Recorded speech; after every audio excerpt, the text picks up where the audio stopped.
I'll tell thee everything I can. There's little to relate. I saw an aged man sitting on a gate. "Who are you, aged man?" I said, "and how is it you live?" And his answer trickled through my head like water through a sieve. He said, "I look for butterflies that sleep among the wheat. I make them into mutton pies and sell them in the street. I sell them unto men," he said, "who sail on stormy seas, and that's the way I get my bread, a trifle if you please." But I was thinking of a plan to dye one's whiskers green, and always use so large a fan that they could not be seen. So, having no reply to get to what the old man said, I cried, "Come, tell me how you live," and thumped him on the head.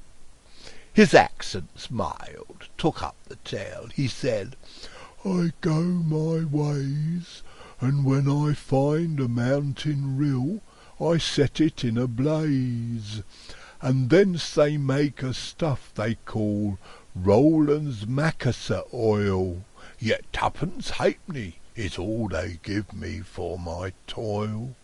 But I was thinking of a way to feed oneself on batter, and so go on from day to day, getting a little fatter. I shook him well from side to side until his face was blue. "Come, tell me how you live," I cried, "and what it is you do." He said, "I hunt for haddocks' eyes among the heather bright, and work them into waistcoat buttons in the silent night, and these I do not sell for gold or coin of silvery shine, but for a copper halfpenny, and that will purchase 9. I sometimes dig for buttered rolls, or set limed twigs for crabs. I sometimes search the grassy knolls for wheels of hansom cabs, and that's the way," he gave a wink, "by which I get my wealth, and very gladly will I drink to your honour's noble health." I heard him then, for I had just completed my design to keep the Menai Bridge from rust by boiling it in wine. I thanked him much for telling me the way he got his wealth, but chiefly for his wish that he might drink my noble health.